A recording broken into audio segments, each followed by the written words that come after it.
Assalamu alaikum. Welcome everybody.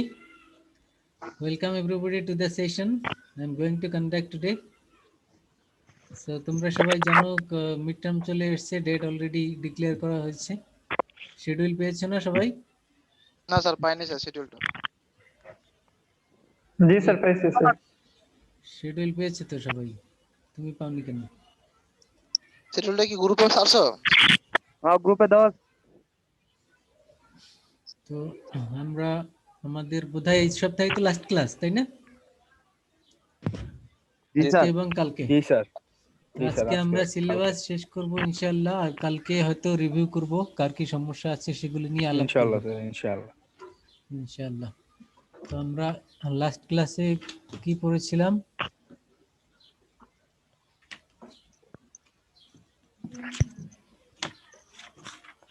আমরা তো life insurance policy নিয়ে আলাপ করেছি, তারপরে classification of policy, selection of risk, অনেক কিছু নিয়ে কথা বলেছি। আজকে আমরা একটা ফায়ার ইন্স্যুরেন্সে যাব। লাইফ ইন্স্যুরেন্সটা কি স্যার ডেফিনিশন হিসেবে আসতে পারে স্যার পরীক্ষা? কোনটা? বাইবে লাইফ ইন্স্যুরেন্সটা কি ডেফিনিশন হিসেবে বাইবে আসতে পারে লাইফ ইন্স্যুরেন্সটা? হ্যাঁ, সবই তো ডেফিনেশন হিসেবে যেগুলি ভাইভাতে জিজ্ঞেস করবো সবই তো শর্ট টাইপের ডেফিনেশন, শর্ট নোট এগুলি।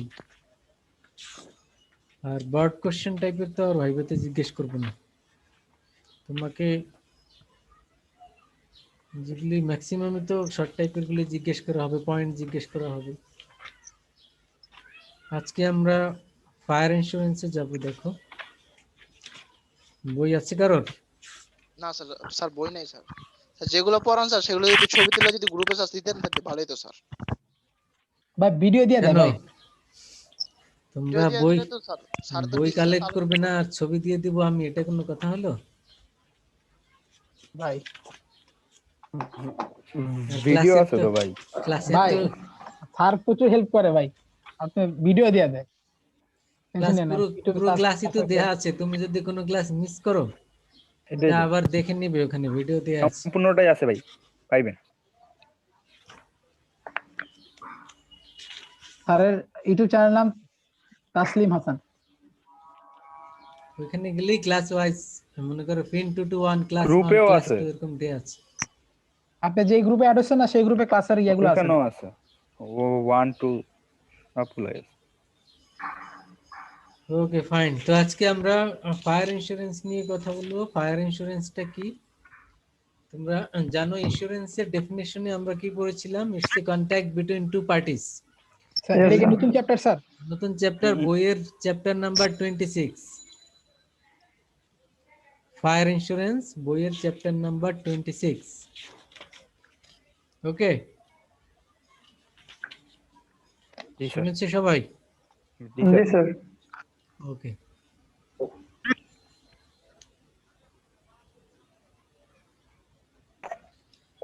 তো ফায়ার ইন্স্যুরেন্সটা কি? এখানেও তো একই ইন্স্যুরেন্সের যে ডেফিনেশন আমরা পড়েছি, তো সেম ডেফিনেশন এখানে, শুধু ফায়ার লস বা ফায়ার অ্যাক্সিডেন্টের কারণে শুধু পেমেন্ট করা হবে।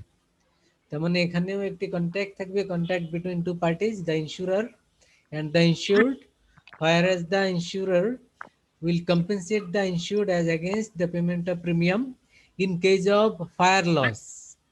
তার মানে এখানে যদি অগ্নিকাণ্ডের কারণে কোনো ক্ষতি হয়, যেমনি গতকাল একটা অগ্নিকাণ্ড হয়ে গেল না ঢাকায়? কোথায় হয়েছে বলো তো? স্যার সাততলা স্যার, বস্তিতে স্যার। সাততলায় স্যার, রাজধানীর সাততলায়। অবশ্য বস্তির জন্য তো আর ইন্স্যুরেন্স কেউ করেনি, কিন্তু বস্তির আশেপাশে যদি কারোর বিজনেস থাকে এবং সেগুলি যদি ক্ষতিগ্রস্ত হয়, তো তার জন্য ইন্স্যুরেন্স কোম্পানি থেকে ক্ষতিপূরণ পাবে যদি ইন্স্যুরেন্স করা থাকে। আর বস্তির আগুন অবশ্য এটা একটা ডিবেটেবল ইস্যু। কেউ কেউ বলে থাকে বস্তি উচ্ছেদের জন্য আগুন লাগানো হয়ে থাকে, আর অ্যাক্সিডেন্টের কারণেও হতে পারে। তো সেটা তো আর কেউ আইডেন্টিফাই করতে পারবে না, কারণ এখানে কোথায় আগুন লেগেছে, কখন লেগেছে, এটা আসলে খুঁজে পাওয়া মুশকিল, তাই না? জি স্যার। তো এই জন্য অনেকে এই কাজ করে থাকে। মনে করো তোমার একটা ওয়্যার হাউস আছে, ওয়্যার হাউসে প্রপার্টি আছে মনে করো 50 লাখ টাকার। এখন এই ওয়্যার হাউসে তোমার ইন্স্যুরেন্স করা আছে, ফায়ার ইন্স্যুরেন্স। তো এখন কোনো কারণে যদি অগ্নিকাণ্ড হয়, শুধু নিজে ইচ্ছাকৃতভাবে আগুন লাগানো যাবে না, এইটা ছাড়া, মানে willingly setting fire, other than that any kind of accidental setting fire, accidental যদি অগ্নিকাণ্ড হয়, তার জন্য insurance company will take the liability and compensate you. তো এখন প্রশ্ন হলো যে এটা অ্যাক্সিডেন্টাল হয়েছে নাকি ইচ্ছাকৃত হয়েছে, সেটা বোঝার উপায় কি? বোঝার উপায় হলো যে যখন আগুন লাগে, তখন আগুনটা যখন শেষ হয়ে যায়, তখন ইনভেস্টিগেট করে insurance company. After investigation they try to find out what was the real cause, এই ঘটনার মূল কারণটি কি ছিল। এবং সেখানে যদি কোনো এরকমের কোনো বিষয় আইডেন্টিফাই হয় যে এটা ইচ্ছাকৃতভাবে লাগানো হয়েছে, সেক্ষেত্রে ইন্স্যুরেন্স কোম্পানি পেমেন্ট করবে না। স্যার এটা আইডেন্টিফাই কিভাবে করে? আইডেন্টিফাই করবে আগুনটা কিভাবে লাগলো। স্যার এই চ্যাপ্টারের নাম কি বলছেন স্যার, ভুলে গেছি। Nature and use of fire insurance, nature and use of fire insurance, chapter number 26। Okay. जी sir. Nature and use of fire insurance. Fire insurance. আর চ্যাপ্টার কত বললাম? 26 26 বলছেন। বইয়ের। জি স্যার। তো আমরা যেটি বললাম যে এই অগ্নিকাণ্ডের ক্ষতিকে জিজ্ঞেস করলে যে কিভাবে আইডেন্টিফাই হবে। আচ্ছা, এখন কোথাও যখন আগুন লাগে, আগুনটা নিভানো হয়, দমকল বাহিনী নিভালো, তারপরে তো লোকজন এখানে যায়, ইনভেস্টিগেট করে, দমকল বাহিনী তারাও একটা রিপোর্ট দেয় যে আগুনটা কিভাবে লেগেছিল। তো সেসব রিপোর্টের উপরে বেস করে আইডেন্টিফাই করা হয় যে আগুনটা আসলে কি ইন্টেনশনাল ছিল না আনইনটেনশনাল ছিল। তার ইচ্ছা করে আগে দমকল বাহিনীর টাকা টুকা খাওয়ায় স্যার, কি করে লাইলো তখন? দমকল বাহিনীকে দিয়ে করা যায় কি এটা? জানা নাই।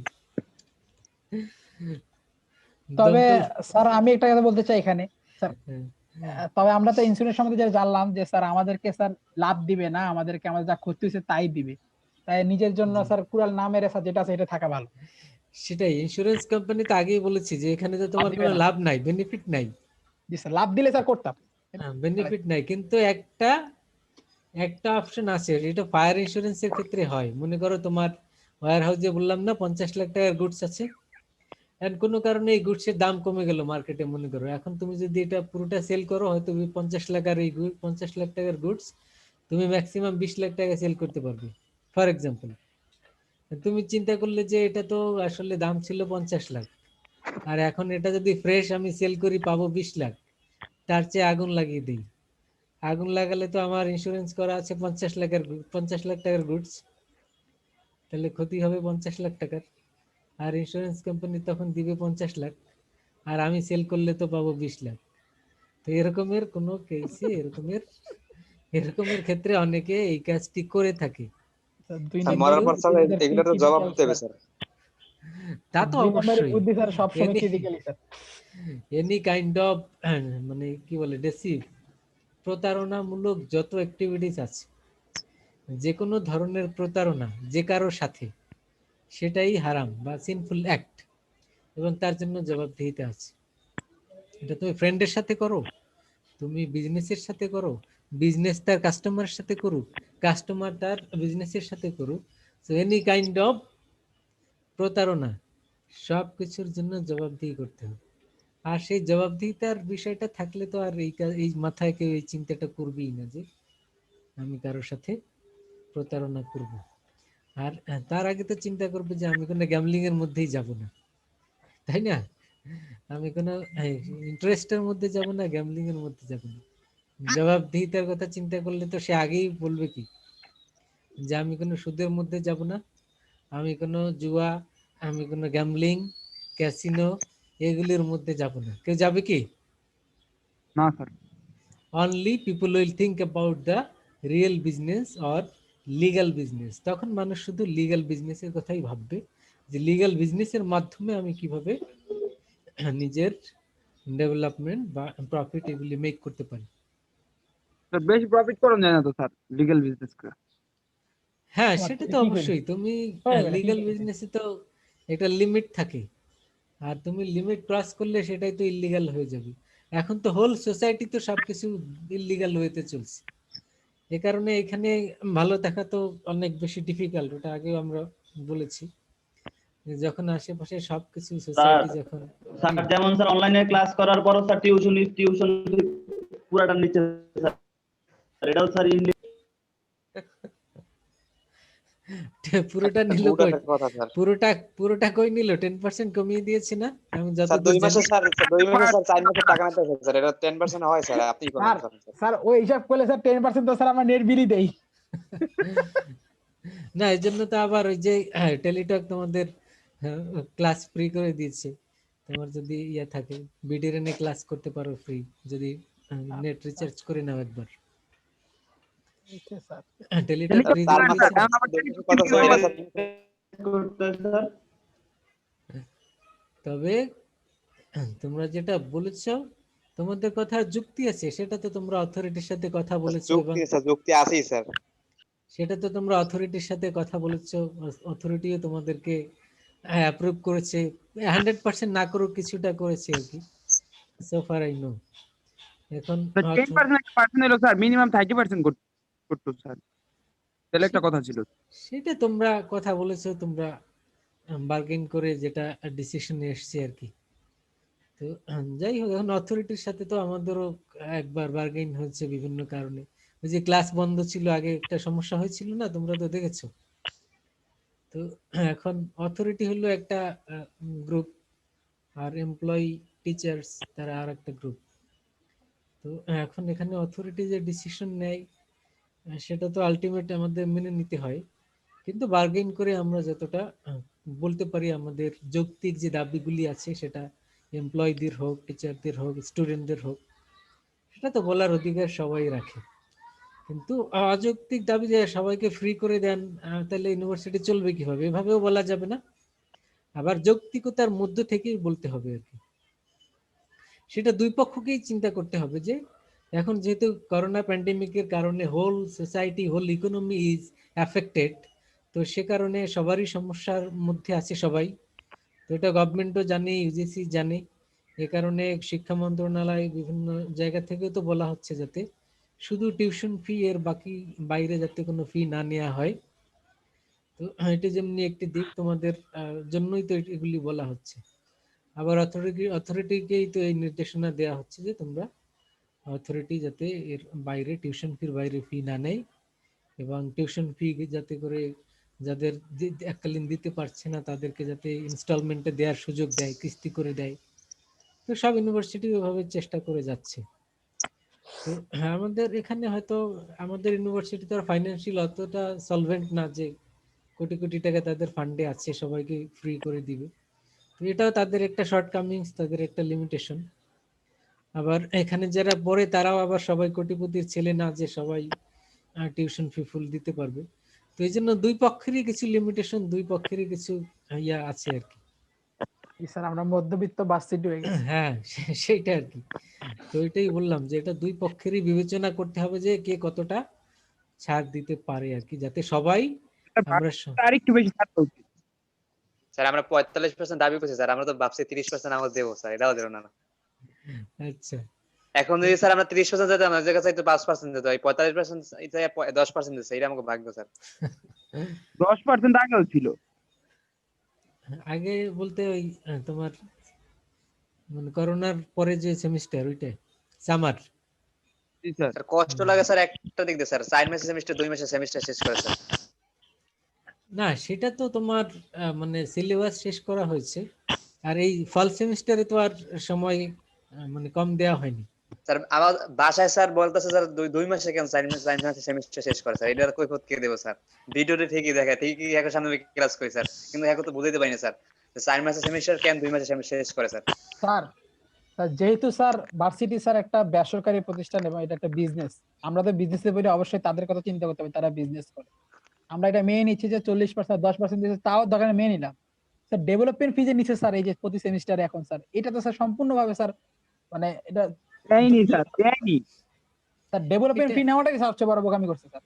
এটা তোমরা এটার জন্য বলতে পারো, ভার্সিটির প্রতি রাগ উঠতেছে স্যার। এটা নাইলে স্যার তোমরা একদম বলতে পারো, বলনি কেন? তোমরা বলতে পারো তোমাদের 10% এটা স্যার, আমি যদি একটা বিজনেসের কথা চিন্তা করি যে ভার্সিটির একটা বিজনেস মেন্টালিটি আছে এবং তাদের বিজনেসে চালানো লাগবে, এখানে তারা লাভের জন্য করছে বা কোন একটা হোক, এটা সম্ভব না। আমি যদি 10 টাকার প্রোডাক্টে বলি আপনি কেন 2 টাকায় বিক্রি করতেছেন না, এটা অবশ্যই আমার জন্য অযৌক্তিক দাবি। কিন্তু স্যার এই যে ডেভেলপমেন্ট ফি নিচ্ছে, এখনো করোনার ভিতরে তার উন্নতি করা লাগবে, এটা তো স্যার অযৌক্তিক স্যার। ওইটা তোমরা বলনি, তোমরা তো এটা বলতেই পারো। 1500 টাকা স্যার 10% স্যার এর অনেক বলা বেশি স্যার। কোনোটাই বাদ ছিল না স্যার, সব যদি স্যার সবই ভালো হয়েছে স্যার।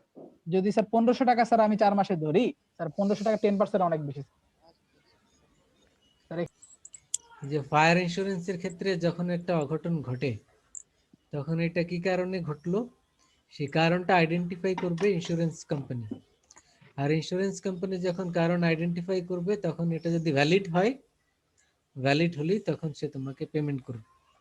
তো এর একটা কন্ট্যাক্ট এই দুইটা পার্টির মধ্যে হতে হয়, এবং সেই কন্ট্যাক্ট অনুযায়ী যখন কোনো অ্যাক্সিডেন্ট হয় তখন অ্যাপ্লাই করে কোম্পানির কাছে যে এরকমের অ্যাক্সিডেন্ট হয়েছে এবং যতটুকু ক্ষতি হয়েছে, মনে করো 50 লাখ টাকার গুডস, আর ক্ষতি হয়েছে কত 10 লাখ টাকার, তখন সে কিন্তু তোমাকে 10 লাখ টাকাই দিবে, কিন্তু এর বেশি দিবে না। এখন মনে করো 50 লাখ টাকার গুডস, ক্ষতি হয়েছে 10 লাখ টাকা। এখন এই 10 লাখ টাকা যতটা ক্ষতিগ্রস্ত গুডস, সেটাও তো আবার বিক্রি করা যায়, যায় না? আচ্ছা মনে করো চালের গুদাম, এখানে আগুন লেগেছে, তাহলে চাল পুড়ে গেছে, ওইটা তো আর তুমি মার্কেটে বিক্রি করতে পারবে না, কিন্তু এই পোড়া চাল এটা তো মাছের খাদ্য হিসেবে ইউজ করা যায়, যায় না? জি স্যার, ভগ্নাবশেষ মূল্য। আচ্ছা, তাহলে এই 10 লাখ টাকার যে চালটা পুড়ে গেল, সেটা হয়তো তুমি বিক্রি করলে কত? আচ্ছা মনে করো 1 লাখ টাকা, হ্যাঁ 1 লাখ টাকায় বিক্রি করলে, 10 লাখ টাকারটা 1 লাখ টাকায় বিক্রি করলে। তাহলে এখন এই যে 1 লক্ষ টাকা, এটা যদি তুমি বিক্রি করো আর ইন্স্যুরেন্স কোম্পানির কাছ থেকে 10 লাখ টাকা নিয়ে নাও, তাহলে তো তোমার 1 লাখ টাকা লাভ হলো, লাভ হলো না? জি স্যার। এক্সাম্পলটা বুঝছো? জি স্যার বুঝতে পারছি। স্যার ওই 50, টাকাটা স্যার ইন্স্যুরেন্স কোম্পানি নিয়ে যায়। হ্যাঁ ওইটাই নিয়ে যাবে, এই কারণে নিয়ে যাবে যেহেতু তোমাকে কোনো প্রফিট দিবে না। এটা একটা ক্লাসে আমরা আলাপ করেছিলাম যে এটাকে বলে ডক্ট্রাইন অফ সাবরোগেশন, মানে তোমাকে ক্ষতিপূরণ দেওয়ার পরে যদি কিছু থাকে সেটা ইন্স্যুরেন্স কোম্পানি নিয়ে যাবে। এখন সেটা দুরকম হতে পারে, তোমাকে 10 লাখ টাকা দিয়ে দিল, তারপরে তুমি ওই যে 1 লাখ টাকা বিক্রি করলে সেটা কোম্পানি নিয়ে নিল বা সে বিক্রি করে নিল, অথবা তোমাকে বললো যে আপনি আগে বিক্রি করে এখান থেকে কতটা রিকভারি হয় বলেন, বাকিটা আমরা দিয়ে দিচ্ছি। তুমি বললে যে আমি সেল করলাম 1 লাখ টাকায়, তাহলে কোম্পানি বললো ঠিক আছে আমি 9 লাখ টাকা দিয়ে দিচ্ছি, টোটাল আপনার 10 লাখ হয়ে গেল। স্যার ওই জায়গায় তো বাটপারি করা যায়, 1 লাখ টাকা বিক্রি করে 50,000 টাকা বলবো। 2 নম্বরের তো কোনো নিয়ম নাই, সেটা তো তুমি সেটা তো কোনো নিয়মের মধ্যে পড়বে না। জয় আজকে বন্ধু। সেটা সেটা কোনো নিয়মের মধ্যে পড়বে না। কেউ যদি মিথ্যা কথা বলে, কেউ যদি প্রতারণা করে, এবং সেটা যদি আইডেন্টিফাই হয়, এটা খেয়াল রাখবে, এগুলি যদি আইডেন্টিফাই হয় তাহলে কোম্পানি 1 টাকাও দিবে না। আর তাহলে কি যদি স্যার আমাদের এসব, স্যার যে আর চুক্তি যদি সেটা প্রতারণা মঙ্গল? করে, প্রতারণা করে যদি কেউ বেঁচে যায়, সেটা তো আলাদা কথা, কথা বুঝছো? তো এক্ষেত্রে এ কারণে সতর্ক থাকা, যে কোনো রকমের দুই পার্টি যাতে কেউ কোনো মিস রিপ্রেজেন্ট না করে, কেউ কাউকে অবিশ্বাস না করে, বোথ পার্টিকে এই কারণে অনেস্ট হতে হয়। ওকে ফাইন, এখন আমরা দেখবো যে কজেস অফ ফায়ার, আগুন লাগার কারণগুলি কি কি। এর মধ্যে বেসিক্যালি দুইটা কজ কি কি, একটা হলো ফিজিক্যাল হ্যাজার্ড আর একটা হলো মোরাল হ্যাজার্ড। এখন প্রশ্ন হলো হ্যাজার্ড কাকে বলে? দুইটা শব্দ মনে রাখবে, একটা হলো পেরিল আর একটা হলো হ্যাজার্ড। কি কি বললাম? দুইটা শব্দ কি বললাম? পেরিল আর হ্যাজার্ড। একটা হলো পেরিল আর একটা হলো হ্যাজার্ড। এখন এই পেরিল মানে কি আর হ্যাজার্ড মানে কি? পেরিল মনে রাখবে, peril is the cause of loss, peril is the cause of loss. Hazard কি? Hazard is the that creates or increase the loss. That create or increase the loss. আমরা যদি এক্সাম্পল দিই যে আগুন লাগলো, তো পেরিল কি? পেরিল মানে কজ অফ লস। তাহলে শর্ট সার্কিট মনে করো, শর্ট সার্কিটটা কি এখানে? পেরিল, শর্ট সার্কিট। কারণ শর্ট সার্কিটের কারণে আগুন লেগেছে, তাহলে এটা কজ অফ লস, এটা হলো পেরিল। এখন হ্যাজার্ড কি? হ্যাজার্ড হলো যে এইখানে মনে করো একটা পেট্রোলিয়াম বা তেলের ব্যারেল ছিল, তো এই শর্ট সার্কিটে আগুন লাগাতে এই ব্যারেলের মধ্যে এটা বাস্ট হয়ে গেল, তখন তেলটা ছড়িয়ে পড়লো, এ কারণে আগুন যতটা লেগেছিল এটা আরো বেশি স্প্রেড করলো। তাহলে এখানে হ্যাজার্ড কি? হ্যাজার্ড হলো এই পেট্রোলিয়াম বা তোমার এই যে তেল। কথা বুঝছো? হ্যাজার্ডের ডেফিনিশন আবার একটু বলেন তো sir. Hazard is the Hazard means that creates or increase the loss. That creates or increases the loss. কথা বুঝছো? Yes sir. আচ্ছা, শুভ্রদেব কি বললো? তার নেট ঝামেলা করতেছে। নেট ঝামেলা করলে দেখো সলভ করতে পারো কিনা, আর না হলে পরে আবার শুনে নিও। আর কি করবে, কারণ আমরা তো আর এখানে তোমার নেটের ঝামেলা সলভ করতে পারবো না। তুমি ট্রাই করো সলভ হয় কিনা দেখো। তো এখন এই পেরিল এবং হ্যাজার্ড এই দুইটা শব্দ মনে রাখতে হবে। এখানে ফায়ারের কারণ হিসেবে আমরা দুইটা বিষয় বলেছি, কি কি? একটা হলো ফিজিক্যাল হ্যাজার্ড আর একটা হলো মোরাল হ্যাজার্ড। ফিজিক্যাল হ্যাজার্ড কি? ফিজিক্যাল হ্যাজার্ড হলো physical condition that creates or increase the loss. And physical condition বলতে এমন একটা কন্ডিশন যে কারণে আগুন লাগতে পারে বা মানে আগুনের সৃষ্টি হতে পারে, বা এটা সৃষ্টি হলে আরো স্প্রেড করতে পারে। মনে করো তুমি রান্না করে গ্যাসের চুলা অফ করে রাখলে না, এটা একটা হ্যাজার্ড। বস্তিতে ওরা মনে করো কাঠ দিয়ে রান্না করেছে, তারপরে চুলা ভালো মতো নিভায়নি, চুলা ভালো মতো নেভায়নি, তাহলে এটাকে কি বলবো? Physical Hazard. কথা বুঝছো? আর মোরাল হ্যাজার্ড কি? মোরাল হ্যাজার্ড হলো যে মেন্টাল কন্ডিশন, মেন্টাল কন্ডিশন বা অনেস্টি, যে কারণে আগুন লাগতে পারে। এতক্ষণ তোমরা যেগুলি বললে, স্যার মেন্টাল মেন্টাল কন্ডিশন মানে কেউ যদি ডিসঅনেস্ট হয়, কেউ যদি ডিসঅনেস্ট হয় তাহলে সে রাত্রের অন্ধকারে গিয়ে আগুন লাগিয়ে দিল, তাহলেও তো আগুন লাগতে পারে।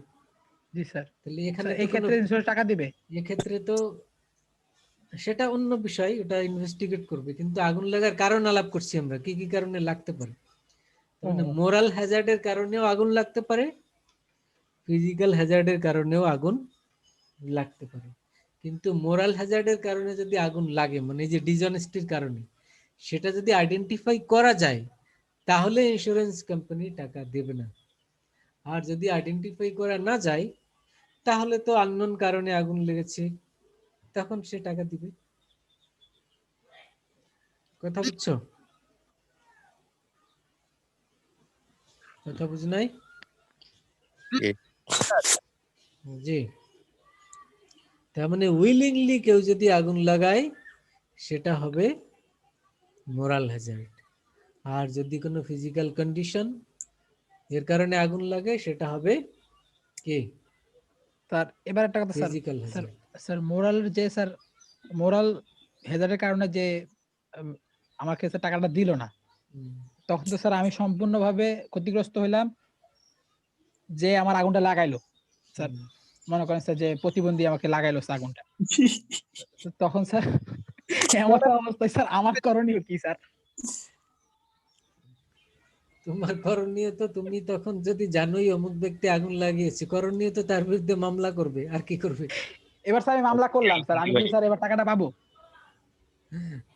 না, মামলা করলে তো ওটা তুমি অ্যাকশন নেবে, কিন্তু এটা তো ইন্টেনশনাল বলতে কি, নিজে যদি নিজে আগুন না লাগায়, ওটা তো শত্রুতামূলক এটা তো স্যার আরেকজন, শত্রুতামূলক আরেকজন তোমাকে আগুন লাগিয়ে দিয়েছে, সেটা ওই কে ক্ষেত্রে- দিয়েছে সেটা তুমি জানো না, থার্ড পার্টি, সেটা তো ইন্স্যুরেন্স কোম্পানি টাকা দিবে, কিন্তু তুমি নিজে আগুন লাগিয়েছো কিনা, নিজে লাগালে আগুন টাকা পাবে না। না না, আমি প্রশ্ন করতে স্যার, এটা তো স্যার ওই যে মেন্টাল যেটা স্যার, ওই যে ও যে লাগাইছে স্যার, এটা তো স্যার আমি তো ওকে বলি নাই, ও তো নিজের থেকে মানে উম্মতের কারণে ও লাগাই দিছে আগুনটা। হুম, স্যার এখন ইন্স্যুরেন্স কোম্পানি বলতেছে আমাকে টাকাটা দেবে না, হুম। তাহলে স্যার আমি এখানে ক্ষতিগ্রস্ত সম্পূর্ণভাবে হচ্ছি না, কারণ আমি তো তাকে বলি নাই যে আগুন লাগাও, সে তো স্যার প্রতিবন্ধী কারণে লাগাই দিছে।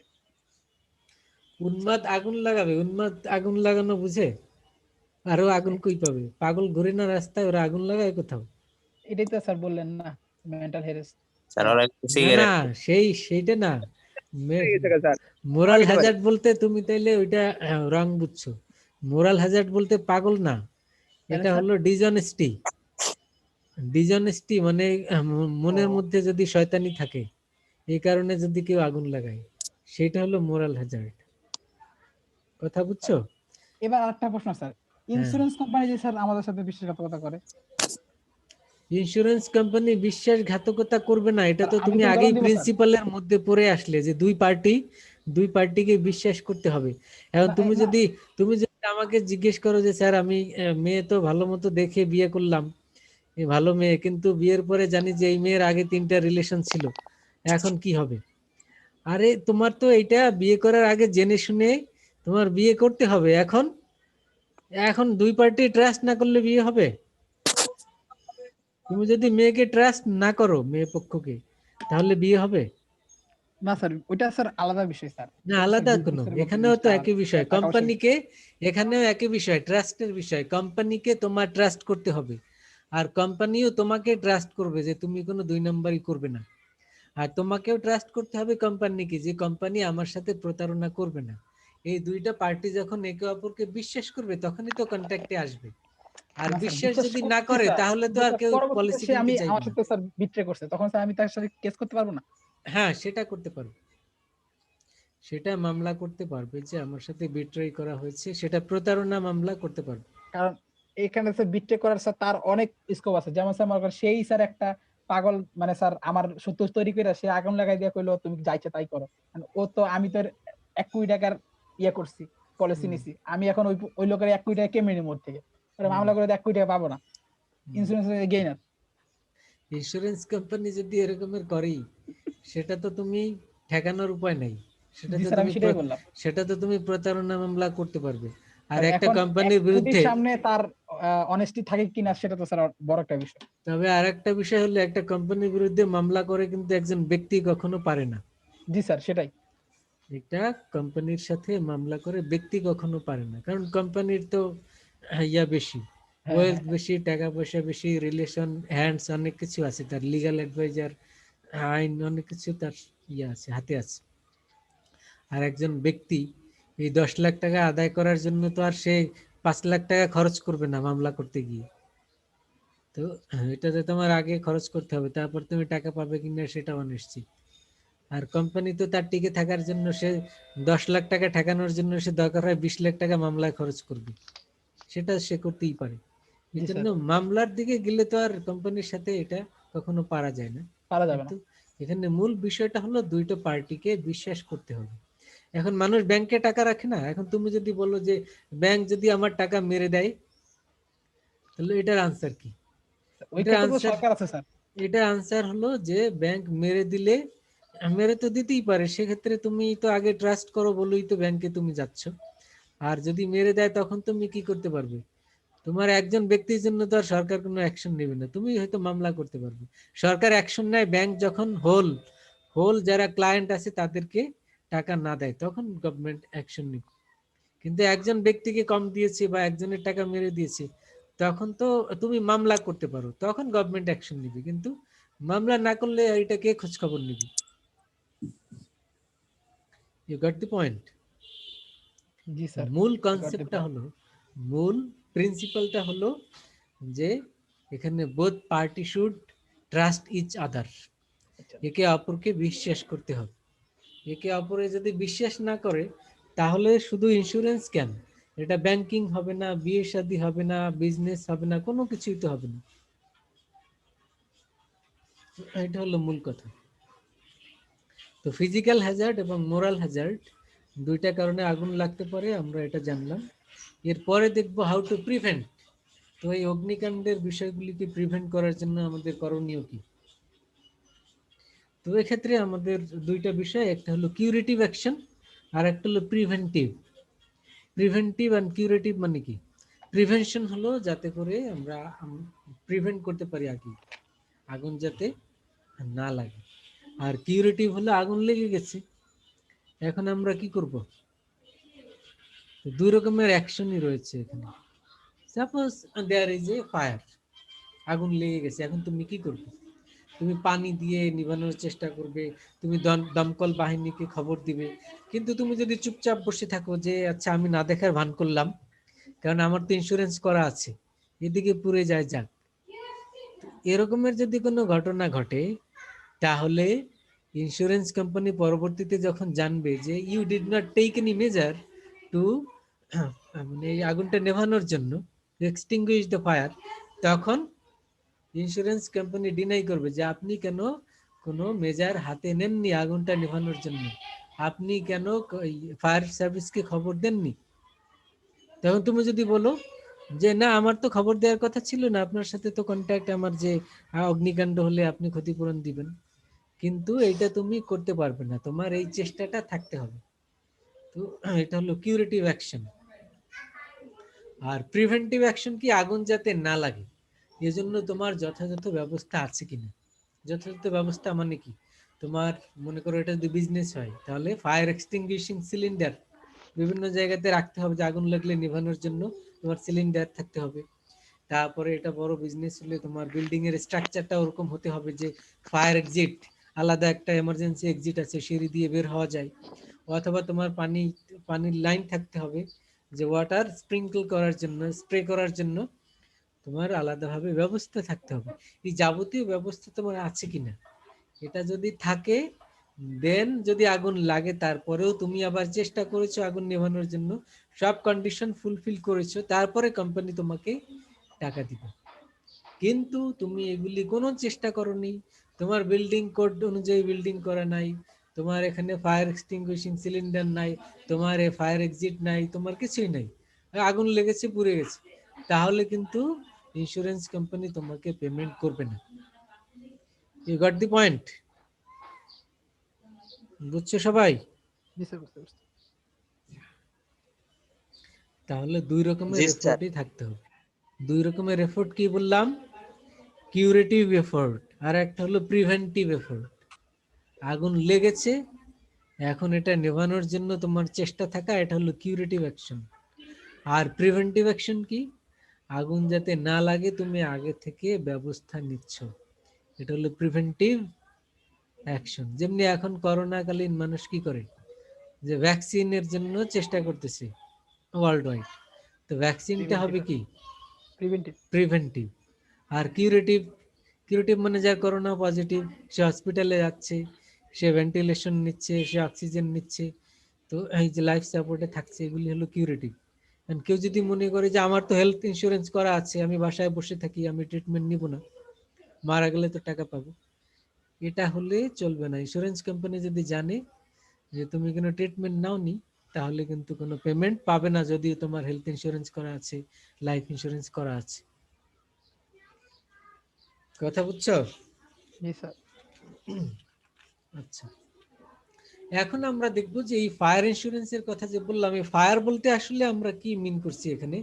এখানে মানে আগুন লাগার বলতে আমরা অনেক সময় দেখি না স্মোক, মানে শুধু ধোঁয়া দেখা যায়, কালো ধোঁয়া, সাদা ধোঁয়া, এরকমের যদি হয়, সেটা কি ফায়ারের মধ্যে পড়বে কিনা। সেক্ষেত্রে ইন্স্যুরেন্স অ্যাক্ট বা ইন্স্যুরেন্সের যে পলিসি, তারা এটাকে ডিফাইন করে দিয়েছে যে ফায়ার হওয়ার জন্য তোমার দুইটা কন্ডিশন ফুলফিল করতে হবে। এটা মনে রাখবে কি কি। There should be ইগনাইশন। ইগনাইশন মানে হলো যে ইনফ্লেম, মানে দাউ দাউ করে জ্বলা, মানে দাউ দাউ করে জ্বলতে হবে। কথা বুঝছো? ফ্লেম থাকতে হবে। আর দুই নাম্বার হলো ফরটিউশাস ইন নেচার। ফরটিউশাস ইন নেচার হলো এটা অ্যাব্রাপ্টলি বা সাডেনলি হতে হবে, হঠাৎ করে লেগে গেছে, কারো হাত ছিল না, এটা একটা কন্ডিশন। আর আরেকটা কি বললাম? ইগনিশন। কথা বুঝছো? শুনেছো সবাই? তো দুইটা জি পয়েন্ট স্যার। কি বলেছে বুঝতে পারিনি, পয়েন্ট যেটা বলেন স্যার, ইগনিশনটা কি বললেন? ফায়ার, ফায়ার হওয়ার জন্য, মানে ফায়ার হওয়ার জন্য মানে কি, to make the ইন্স্যুরার liable. Insurance কোম্পানিকে তুমি যদি মানে তাকে দাবি করতে চাও ফায়ার ইন্স্যুরেন্সের টাকা আদায় করার জন্য, ফায়ারের দুইটা কন্ডিশন ফুলফিল করতে হবে। সেটা কি? দেয়ার শুড বি ইগনিশন, মানে কি দাউ দাউ করে জ্বলতে হবে। দাও দাও, ইগনিশন। কথা বুঝছো? জি স্যার। আর একটি হলো ফরটিউশাস ইন নেচার, মানে আনইনটেনশনাল, হঠাৎ করে লেগে গেছে, এখানে কোনো ইন্টেনশন ছিল না। এই দুইটা কন্ডিশন ফুলফিল করতে হবে, তারপরে তুমি কোম্পানিতে অ্যাপ্লাই করতে পারবে যে আমি টাকা বা ক্ষতিপূরণের জন্য দাবি করছি। এই দুইটা যদি ফুলফিল না করে তাহলে তুমি অ্যাপ্লাই করতে পারবে না। স্যার একটা উদাহরণ দেই স্যার আমি। বলো। স্যার স্যার মনে করেন স্যার আমার আইসক্রিমের ব্যবসা স্যার। হুম, স্যার এখন স্যার আমার ফ্রিজের মধ্যে স্যার বাস্ট করে স্যার আগুন লাগে নাই, ধোঁয়া উঠে স্যার নষ্ট হয়ে গেছে, এবং আইসক্রিমের এটার কারণে স্যার আমার আইসক্রিম সব নষ্ট হয়ে গেছে। এই ক্ষেত্রে স্যার আমি তো স্যার ফায়ার করে রাখছিলাম, ইন্স্যুরেন্স করে রাখছিলাম। এখন স্যার হুম, ধোঁয়ার কারণে স্যার আমার তো আইসক্রিম নষ্ট হয়ে গেছে, স্যার আগুন না লাগলেও এটা নষ্ট হয়ে গেছে। হুম, স্যার আবার ধোঁয়ার কারণে স্যার আমার দমকল কর্মী না আমার ঢুকে স্যার আইসক্রিমটাকে স্যার বের করতেও দেয় না। হুম। স্যার এই ক্ষেত্রে স্যার আমি তো লুজার হয়ে গেলাম। তখন কি স্যার আমার দিবে স্যার ফায়ার? তোমার আগুন লাগা মানে কি হিট হইতে হবে। স্যার দেয়ার ধোঁয়া শুড বাইরে, বি হিট শুড বি মানে বেশি জেনারেটেড, ধাঁধকে জল নেই sir. Heat should be generated. দাউ দাউ করে যদি না জ্বলে, একটা হলো ইগনিশন আর একটা হলো ফায়ার। একটা হলো ইগনিশন আর একটা হলো ফায়ার। ইগনিশন হলো দাউ দাউ করে জ্বলা, আর ফায়ার বলতে হলো হিট জেনারেট হতে হবে। মনে করো শর্ট সার্কিটে কি হয়, হিট জেনারেট হয়, তারপরে আগুন লাগে, এরপরে দাউ দাউ করে জ্বলে।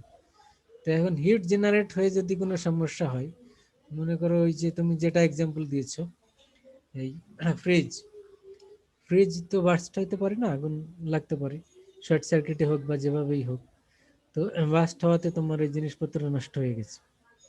তো সেটা যদি প্রমাণিত হয় হ্যাঁ এখানে আগুন ছিল, তাহলে হবে। কিন্তু স্মোকের বিষয়টা হলো যে ওই পাশের বিল্ডিং এ আগুন লেগেছে, এই স্মোক গুলি সব তোমার জানালা দিয়ে তোমার এই ওয়্যার হাউসে বা তোমার বাসায় ঢুকে তোমার জিনিসপত্র সব নষ্ট করে দিয়েছে। এটা আগুনের মধ্যে পড়বে না, কারণ এখানে কোনো ফায়ারও হয়নি, এখানে কোনো ইগনিশনও হয়নি। কিন্তু যদিও তোমার গুডস ক্ষতিগ্রস্ত হয়েছে, সেটা হলো ধোঁয়া ঢুকেছে এখানে। ও এবার বুঝতে পারছি। কথা বুঝছো? জি স্যার, জি স্যার, বুঝতে হুম। পারছি। তো সেইটা এটা হলো মানা যায়। কন্ডিশন যে তোমাকে ফায়ারের কন্ডিশন ফুলফিল করতে হবে। তো এরপরে আমরা আগুন দেখব, আমার ফ্যাক্টরিতে লাগছে স্যার, এটা ইনশিওর করতে হবে আমার। তোমার এখানে এটা এনশিওর করতে হবে, সেটা কোন ফর্মে সেটাও দেখতে হবে।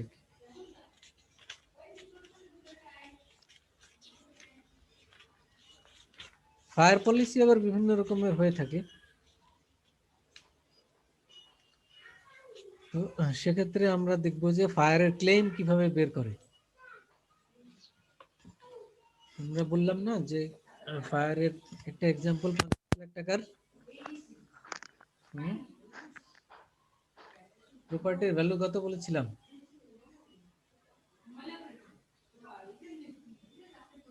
প্রপার্টির ভ্যালু কত বলো? শুনতে পাচ্ছ? শুনতে পাচ্ছি স্যার। আচ্ছা, আমি লিখে দিচ্ছি, দেখো।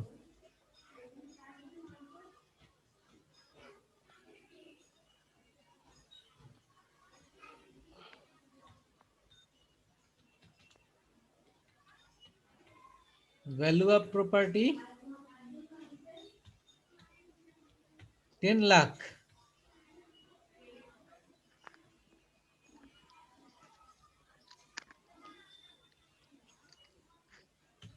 দেখতে পাচ্ছ কি তোমরা? জি জি স্যার। স্যার। ওকে।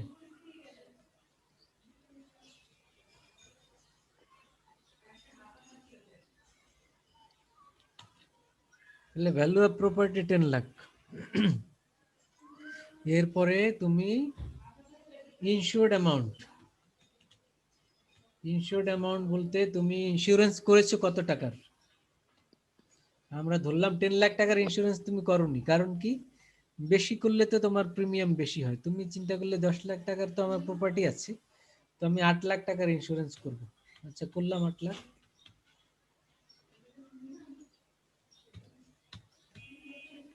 তাহলে এখন এইখানে আগুন লেগেছে, আগুন লেগে পুড়ে গেছে। তো পুড়ে গেলে আমাদের কত লস হলো? অ্যাকচুয়াল লস, অ্যাকচুয়াল লস ধরলাম আমরা কত, যে আগুন লেগে পুড়ে গেল, মনে করো কত, 3 লাখ টাকার গুডস। 2 লাখ। আচ্ছা, তোমার কথাই ধরলাম 2 লাখ। ঠিক আছে, এখন ক্লেম কত, মানে ইন্স্যুরেন্স কোম্পানি তোমাকে কত পেমেন্ট করবে, এটা বলো তো, কত পে করবে? স্যার 1,60,000 পে করবে স্যার। 1,60,000 কিভাবে বুঝলে? স্যার আমার তো স্যার ইন্স্যুরেন্স করা আছে স্যার 8 লাখ টাকার স্যার। তার মানে স্যার অলমোস্ট স্যার এটা 10 লাখ টাকার হলে স্যার 80% স্যার আমার করা আছে। হুম, তাহলে স্যার আমার স্যার এখন লস হয়েছে স্যার 100% যদি 2 লাখ ধরি, তাহলে স্যার 80% হবে স্যার আমার 1,60,000। জি, গুড। তাহলে এখানে 2 লাখ টাকা তোমার ক্ষতি হলেও কিন্তু 2 লাখ টাকা দেবে না তোমাকে। তোমার ইন্স্যুরেন্স করা আছে 8 লাখ, তুমি যদি দাবি করো যে আমার তো 8 লাখ টাকার ইন্স্যুরেন্স করা আছে, এখন আমাকে 8 লাখ টাকার মধ্যেই তো 2 লাখ, তাহলে 2 লাখ টাকা পুরোটা দেন, কিন্তু 2 লাখ পুরোটা দিবে না, দিবে কত? 1,60,000, তাই বললে না? যে 60,000 তো হওয়ার কথা না? জি। তো আমি তো মুখোমুখি করছি স্যার। তাহলে কিভাবে করলে? ওই যে রেশিওটা, তার মানে insured amount divided by value of property, এটা রেশিও বের হয়ে গেল। এর সাথে আবার কি করবে? মাল্টিপ্লাই করবে, গুণ করবে। গুণ করবে কি? Actual loss.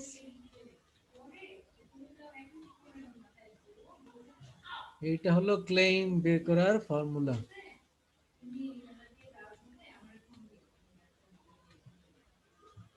বুঝছো? জি স্যার। জি জি স্যার। তাহলে ক্লেম বের করব আমরা ফায়ার ইন্স্যুরেন্সের ক্ষেত্রে এভাবে, যে কত টাকা ইন্স্যুরেন্স করা আছে এবং প্রপার্টির অরিজিনাল ভ্যালু কত, সেভাবে। তোমাকে যদি আমি ভাই ভাই জিজ্ঞেস করি এগুলি দিয়ে, আচ্ছা বলো, এই যে 2 লাখ টাকা লস হয়েছে, তোমার ইন্স্যুরেন্স কোম্পানি কত টাকা পেমেন্ট করবে? 1,60,000 বের করে বলতে পারবে না? জি স্যার। ইনশাআল্লাহ স্যার। আল্লাহ, মানে হাতে ক্যালকুলেটর থাকলে বা সহজ হলে তো মুখে মুখেও করতে পারো। ক্যালকুলেটর হাতে রাখবে, বের করে বলবে যে এত টাকা পেমেন্ট করবে। কথা বুঝছো? না বুঝলে বলো।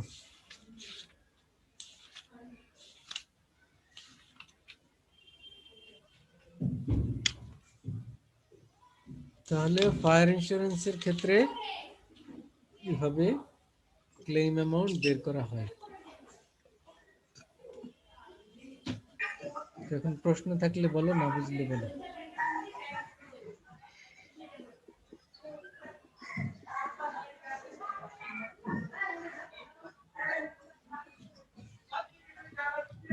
এই তোমাদের ক্লাস টেস্ট নিয়েছিলাম, না স্যার আজকে নেওয়ার কথা।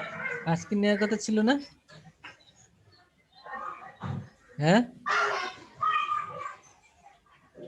আজকে নেওয়ার কথা ছিল না? জি স্যার। জি স্যার। শুরুতে মনে করলো না তো কেউ? জি স্যার। আমি তো মনে করছি বোধহয় নিয়ে ফেলছি বোধহয়। কেউ তো মনে করলো না স্যার ক্লাস টেস্ট নেওয়ার কথা ছিল। আমাদেরও আমরা খেয়াল স্যার ছিল না। ক্লাস ভাবছিলাম স্যার শেষে আপনি নেবেন স্যার। শেষে নিব, এখন তো টাইম নেই, এখন শুরু করলে তো আবার মাগরিবের আজান দিয়ে দিবে এখন। জি স্যার, মাগরিবের আজান অলরেডি দিচ্ছে না যায়। ওকে, কালকে তাইলে জি স্যার।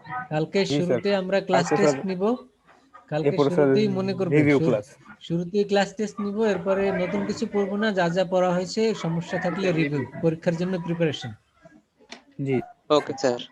স্যার আমার মাথায় যাইতেছে স্যার। তাহলে তোমরা বাসায় দেখে নিও সব কার কি সমস্যা আছে, সেই অনুযায়ী আমরা কালকে রিভিউ করব, ঠিক আছে? ইনশাআল্লাহ স্যার, ইনশাআল্লাহ। ওকে, ভাই আমার ইনশাআল্লাহ। কপাল এত খারাপ কেন? স্যার আসসালামু আলাইকুম। আসসালামু আলাইকুম স্যার। ওয়ালাইকুম আসসালাম।